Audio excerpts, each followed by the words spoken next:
We're going to tie the Montauk murderer today, and aka the Bennett Springs Killer. What we're going to also try to do is address some of the questions that I've been asked about how to tie the Bennett Springs Killer that wasn't really apparent in my latest video. So we're going to go ahead and start with a size 14 hook, 1x long, 1x strong. I highly recommend you tie this pattern and the Bennett Springs Killer on a size 12 also. For a change up, the other color that works wonderful for the Bennett Springs Killer is my ginger color. So I'm going to go ahead and tie this one in ginger, and we're going to be using the camel colored thread size 6 for this. So let's get started. We have a 1x long, 1x strong hook in the vise, and we're going to be installing 15 thousandths wire. Now, one of the things that I want to talk about is when you wrap your thread over the top of the hook. Well, when you do that and you wrap lead, the thread goes in between the lead wraps. So I'm going to suggest starting on your side and wrap underneath. 1, 2, 3, 4, 5, 6, 7, 8. And I request 8 because I'm going to show you why in a second here. Let's scrunch it together, make it nice and tight. So now when I go to wrap my thread over the lead and create a space for my head, I want to push the lead back and go ahead and start my thread. Now again, notice how I wrap over the top. And now when I push the lead forward, I'm looking to see the point to the lead. I want the lead above my point, so I'm going to keep wrapping back. And when I get to that point, then I'm going to wrap behind the lead and lock it in. Now what I've done is I have created space up here in front for my thread head and to tie off the wire and the Marabou. So from here, I can go ahead and wrap over the top of that lead and cover it. As you can see, covers very easily, nothing falls in between those lead wraps.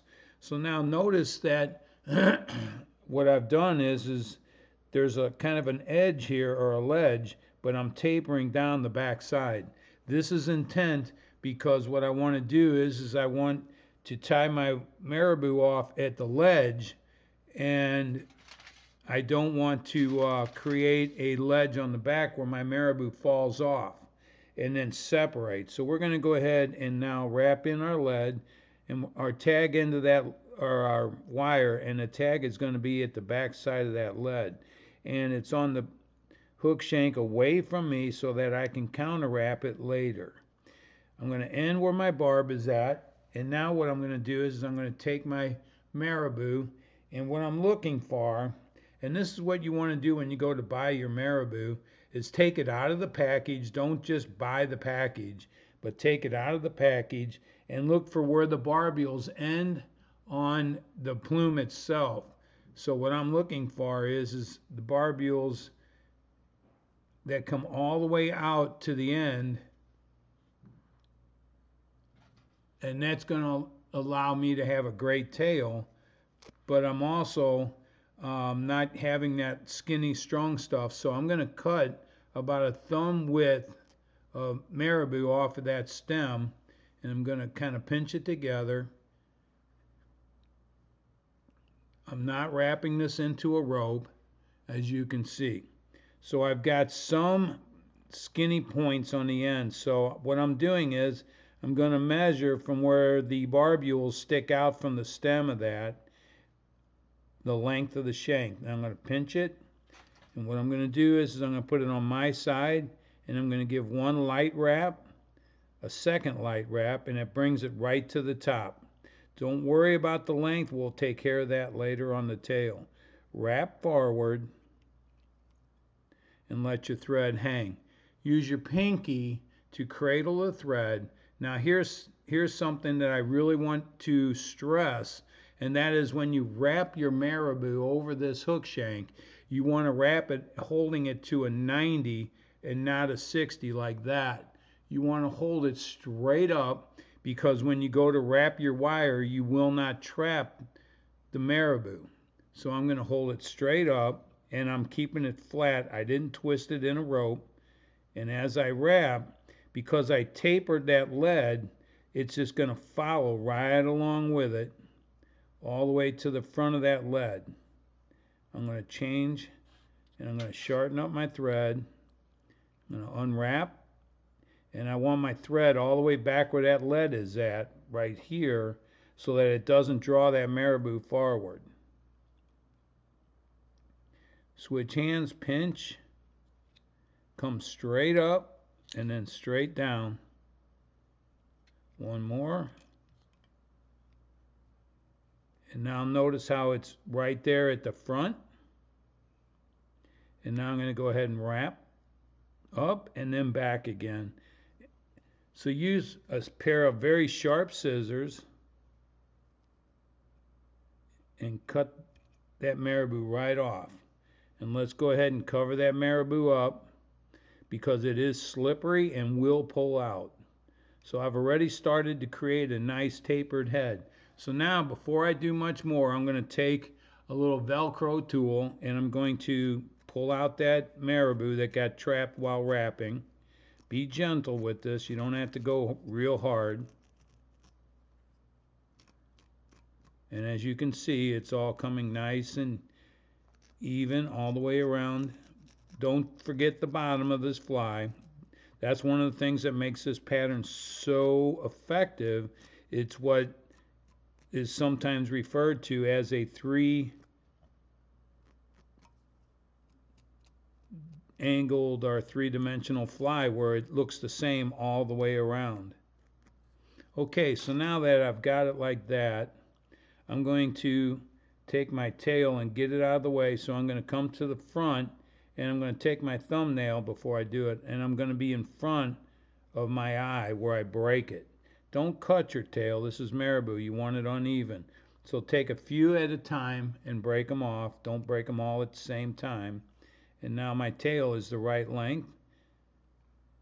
And now what I'm going to do is my wire is going to come underneath. Watch your hook point. And now it's going to go one time over where the tail was tied in, those two wraps of thread, and cover that. And now I just wiggle right up through, counter wrapping. If you notice, because I wrapped that marabou at a 90-degree angle to that hook shank, I'm really not trapping much of anything. I'm working my way right down through that marabou, and then I come right up to where the head is at, and my thread. So I wrap two behind my thread, and now I'm going to wrap a couple in front of my thread, give it a little of that, and now I'm just going to hold it up and wrap right over the top. And I can go ahead and pinch. Take your thumbnail and hold it right there on top of that hook shank before you helicopter that wire. And now pinch it between your fingers and then go ahead and helicopter. The reason for that, of course, is to keep from pulling that wire as you're trying to helicopter it. So now I'm going to go ahead and pinch everything back out of my way, and I'm going to create a nice tapered head, including covering that wire.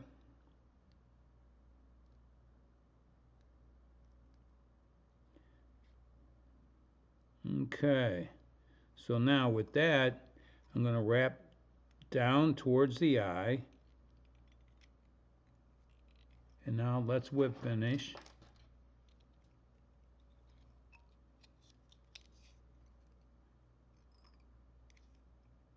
One, two, 3, 4, and 5. Notice how I'm wrapping back over the top of the thread. From here, take your anvils, cut.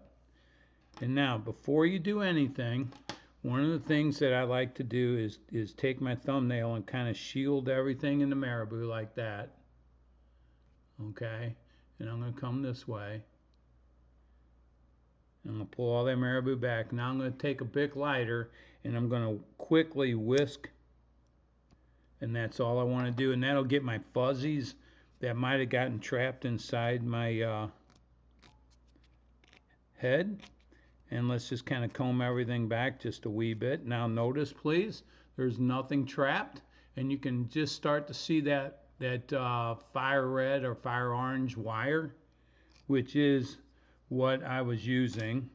I guess I should have showed you this. This is hot orange, and I'm using the brassy size because I want the diameter to show through the marabou when it gets wet.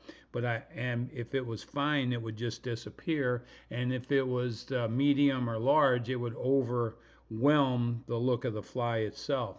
So now we're ready to just go ahead and put a little head cement on here.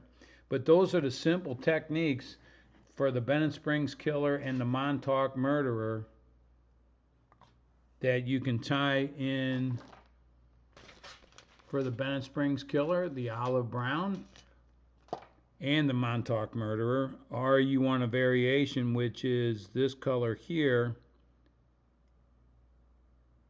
and that is the ginger color. I don't know how everybody else feels, but I personally like a really glossy bulbous style head on my fly, any kind of a wet fly. So there you have it, the Montauk Murderer, aka the Bennett Springs Killer. Thank you for watching. If you have any questions, please post them to the YouTube video.